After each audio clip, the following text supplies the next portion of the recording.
that whole subject of the menstrual health was crazy in the sense like that was a not normal.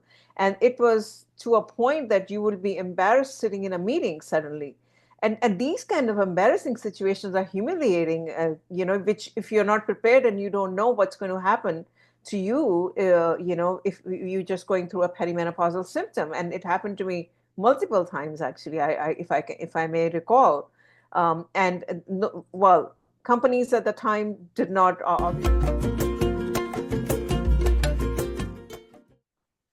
Welcome to another episode of Reframe for Resilience.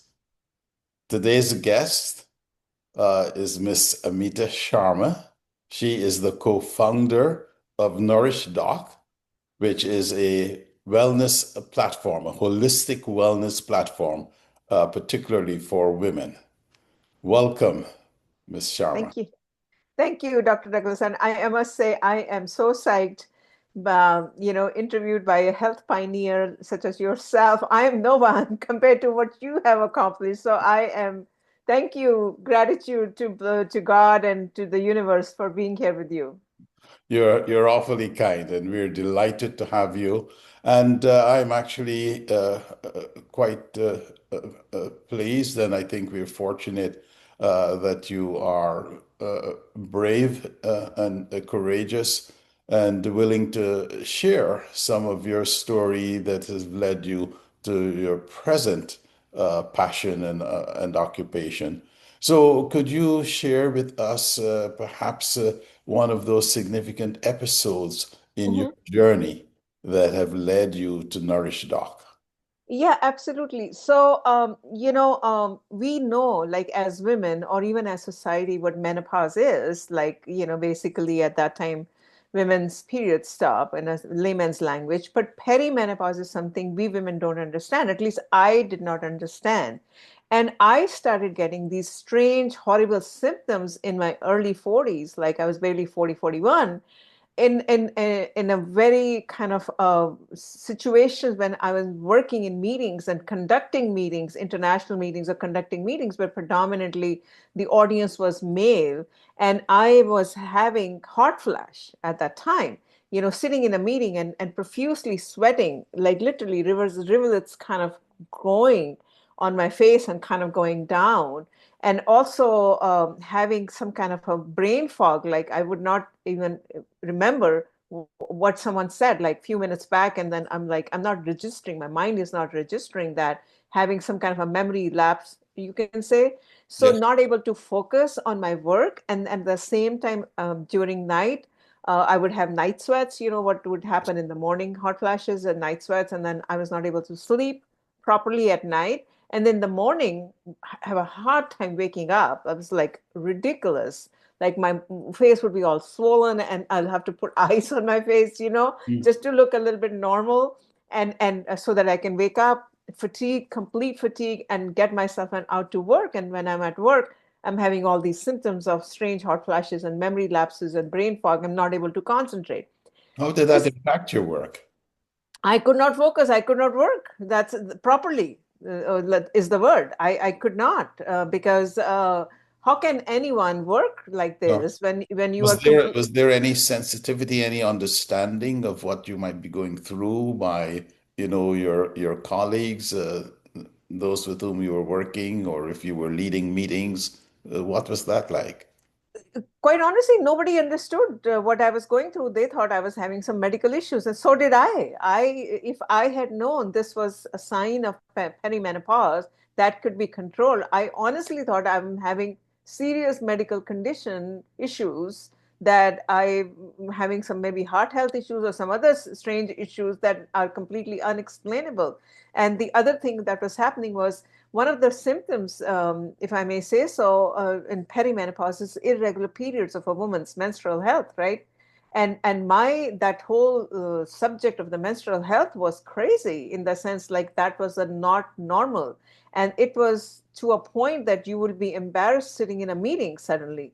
And these kind of embarrassing situations are humiliating, which if you're not prepared and you don't know what's going to happen to you, if you're just going through a perimenopausal symptom. And it happened to me multiple times actually. If I may recall, and no, well, companies at the time did not obviously talk about this topic. That was one thing. Nobody probably knew about what perimenopause is. There's not, over there somewhere. Hey, if you are having some kind of a issues, come talk to. You have resources to help. Lot of help for fertility, which is great. Which is great, but not help at all or nothing beyond the reproductive years of a woman's life. Yeah. And Now I suffered in silence. Yeah. you were in the technical world. What was that like? I imagine that many of your colleagues with whom you worked were probably male. We're Uh, probably male and younger. That's the other thing. See, tech world is a very fast moving 24 by 7. Maybe I'm exaggerating 25 4 by 7, but it is a lot of work. If you're working in the tech industry and you're all committed, and majority of them are male, single male in their 20s, if I may say so. Even women, if there are girls, women young, they are in their early 20s, early 30s. So here I am, like a mid-aged woman trying to work, sink in with the 20 something or 30 something. They have no idea. And I'm not blaming anyone. I and I mean, was wondering from a cultural perspective, mhm. did that impact how you uh, dealt with that issue, particularly since you didn't understand a lot of what was happening within a work setting?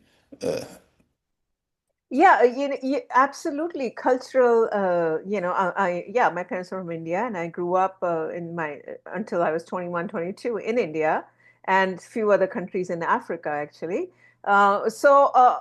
Absolutely, it's in that generation where I have grown up is subservient, right? Women were just coming out and having a careers, right? Now it's different, it's completely different.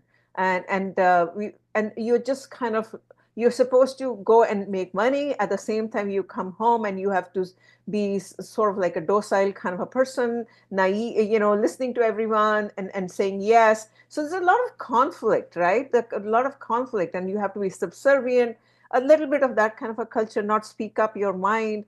That's how I was, I grew up unfortunately, being always trying to show my niceness, not trying to open and speak my mind, out in the public and even at home sometimes in front of my parents or some of the other family members. There's a lot of conflict that goes on inside you, right? That you are representing sort of like a facade of who you are not in front of your family and other people, friends, so that they like you.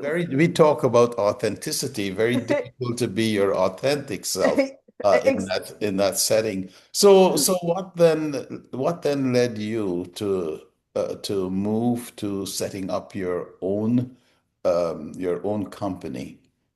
So I realized, this whole journey, I actually suffered in silence. This whole episode that we started with, I did not speak up. I did not say anything. I kept all my emotions bottled up, and I'm saying, no, no, no, I have to present myself in a certain way, and it needs to be come out like that, right? And a couple of years back, 2, 3 years back, I wanted to do a company on holistic wellness, general holistic wellness, not necessarily menopause or perimenopause. And I interviewed over 3,000 holistic experts from all over the world.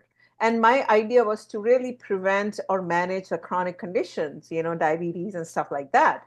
And when I talked to majority of them, they were all predominantly mid-aged women, and they kept talking about this menopause, perimenopause. That kept coming up, like most of the discussions, and that similarly triggered my, experience that I had had earlier. And I'm like, these women are also suffered the same way I did. And it had nothing to do with the cultural subservience that I was raised as. These are, there were all kind of women, unbelievable. It didn't matter whether it was a Caucasian woman or Indian woman or Latino or whatever.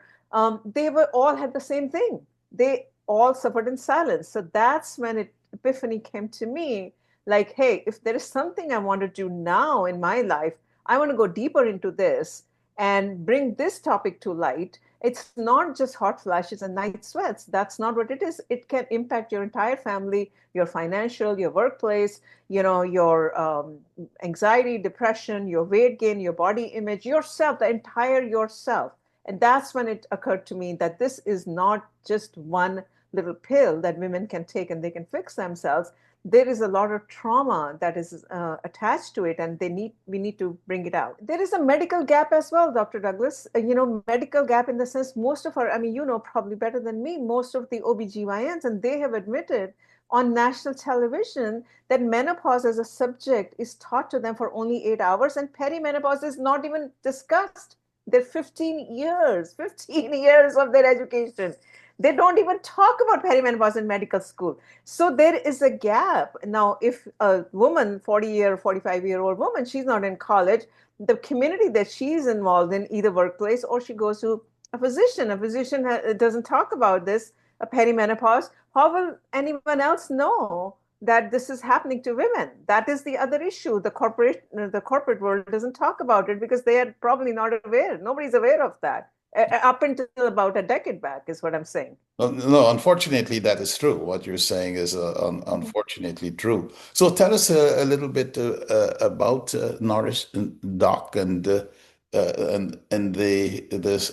services that you Mhm. offer.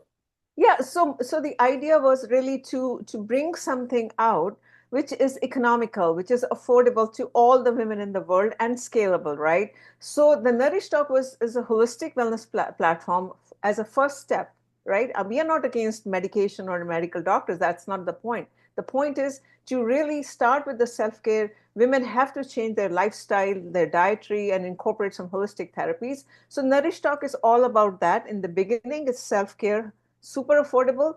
Then it goes to guided care with the experts, next level, whatever. And then it's a personalized care. You could have your integrated medicine doctor plus the testing, plus the entire plan of supplements and all kind of thing. So that's what Nourish Talk is trying to build, the entire comprehensive offering for women out there who can just come in and feel safe with the community. They can also ask all kind of questions or consultations, and also peer-to-peer other women as well, along with all the self-care, guided care, and personalized care. So that really is the idea, to bring everything together under one umbrella.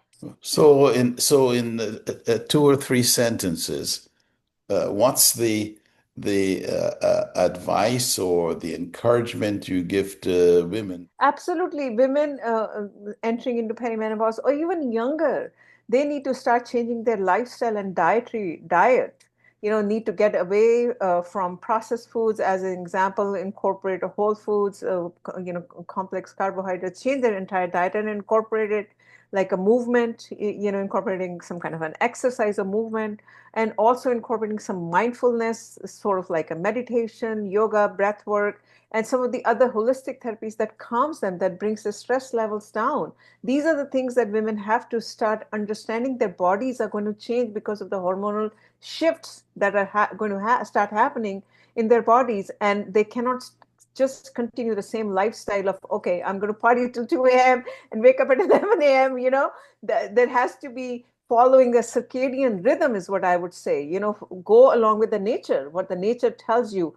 So follow the circadian rhythm, follow a daily routine that is sort of like a step by step, incorporate a nourishing diet and movement, and incorporate some of the other holistic therapies like acupressure, hypnotherapy, aromatherapy, stuff like that, to help yourself calm down so that you can follow along this journey with confidence.